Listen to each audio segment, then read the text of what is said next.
Yo, what's up, guys? So today was an interesting day. Um, some pretty good price action, and honestly, my emotions and just pretty much my emotions were pretty high today, and my level of conviction was pretty low. I can explain both though. So my level of emotion was pretty high because I'm not used to executing trades prior to market open, just because I was scared of slippage. I was scared that if price were to go against my trade very aggressively, I would be risking more than what I was putting on the table. This one actually ended up going my way, and I could have avoided the whole like being scared part if I just paid attention to what the 30-minute and 15-minute time frame were doing, and just marking out the 1 hour and 4 hour PD array at the time. So yeah, those are things that I can improve on. Another thing is, yeah, I mean, that's pretty much it. Now I'm gonna break it down and we're gonna go over what happened. So when it comes to pre-market, right? Pre-market structure this morning, I was noticing how price was generating a lot of liquidity here on the left side. So there was a lot of liquidity being generated here, and price ended up going below those sell stops and also going below this Asia session low. There was a lot of liquidity that got grabbed during these times, or during this time that price had went under. And when that happened, there was actually a displacement right here. I'm going to replay mode, make it easier. So essentially, price was here, and when the market came and got those sell stops, the institutions revealed themselves and essentially created this protected low right here. So this was a protected low. I wasn't up during this, so but I didn't take a trade off of it, but I would have liked to, for sure, just because this was a beautiful fair value gap right here. But let's get into it. So when price traded and got this liquidity, what happened next was price ended up creating this very high energetic move to the upside, right? This is where I go ding ding ding. Institutions got in on this move, so they're showing us what direction they want to go in after sweeping that liquidity. And we're also seeing that when they did make this decision to put in all these high volume buying orders, they created a fair value gap in the market. Now, a fair value gap is pretty much a magnet for price action, because in order for price to fully extend where it wants to go to a higher time frame target, let's say, price needs to be balanced before. So the markets are always looking to balance themselves, and they're always looking to drive themselves to a certain liquidity pool, and they do it in a certain fashion. And this one was just textbook. So we're gonna keep going. Price ends up trading into this fair value gap, but notice how we respect it. The market respects the fair value gap. It trades away, right? Doesn't trade through it, but it trades away from it. Now we're gonna go to pre-market, right?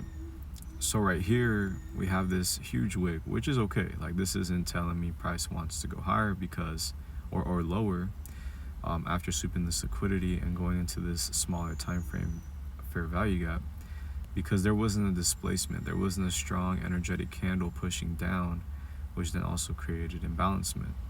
So this led me to believe that by the time I woke up and price was already close to the New York Open, I was like, all right, what happens at, before New York Open? So I was actually here at this time looking at this. I don't know if I can delete that. Oh, there we go. So here we have price climbing up. We don't have a clear candle displacing to the downside, so I'm still thinking bullishness.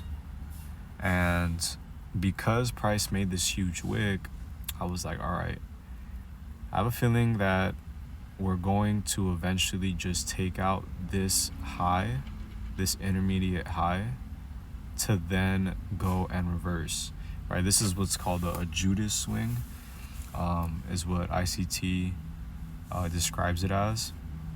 So price will give you a fake out, at the open, like today, and then it'll reverse, right? It'll trigger the buy stops to then take them out, and then institutions fuel their sells with these buy stops, right? Because they want to sell at a good price, right? They want to be in a good position. So they'll do it where all the sell stops are at, and then they'll reverse it very quickly by placing their sell orders, which influences the market to move pretty aggressively. And that's why there's this displacement candle, right? Aggressive candle after sweep of liquidity, and the higher time frame 1 hour FVG ends up getting tapped into, right? This is our higher time frame PD array. When we're in higher time frame PD arrays, I'm honestly looking, where is this higher time frame looking to go? Which for me, it was bearish, of course. And when this higher time frame PD array gets tapped, right, what is the 5 minute doing? Right, so now that this 1 hour PD array got tapped into and the narrative is bearish, I'm looking at the 5 minute now. So let's continue. All right, price gives us sweep of liquidity on the buy side. Price trades aggressively down. It rejects to make a new high.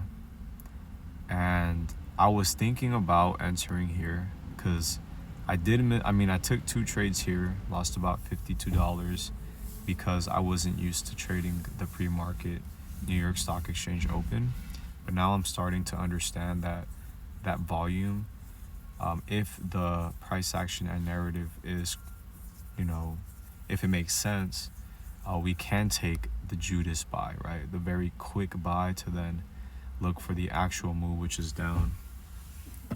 So when price closed very aggressively right here in the 5 minute time frame, we could have easily just entered at the close of that candle, stop loss above the high, target this low. That's a 1 to 6 or 1 to 1. Me personally, I was looking right here because price to me structure is still here at this higher low, and I have yet to still look at these setups and kind of accumulate case studies of this. But I would like to have traded right here, sold it right here, and I was thinking about it, but I was hesitant because I was like, I'm not really familiar with this yet, but I'm starting to pick it up. So my entry would have been there, and price would have just did its thing. It was very, very nice price delivery to the what was this? The low that swept liquidity, right? That Asia session low. So this would have been my new target, because everything below here after this liquidity sweep here, everything below here was balanced price action leading to that Judas swing. And then once that started to trade away, it then targeted the previous entries. So a lot of liquidity being built up here, which was nice to see. A lot of liquidity being built up here pre-London, which was nice to see. So yeah, price just took the buy side liquidity, reversed it, displacement, reversed it, and then sold it down to the sell side liquidity. Once this happened, I was anticipating buys, which ended up playing out slowly but surely. Ended up playing out after we tapped into a 4-hour PD array, which is this fair value gap right here, this shaded box. So that was my trading day. This was also a inverse fair value gap right here. Could have took the trade right here once it closed above the candle that displaced. Stop loss below here. Target this FVG that was in, I believe, the 15-minute time frame.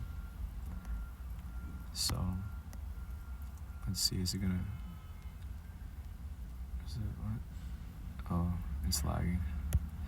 But anyways, yeah, I'm not in the best place for faster connection. I'm kind of glitching here.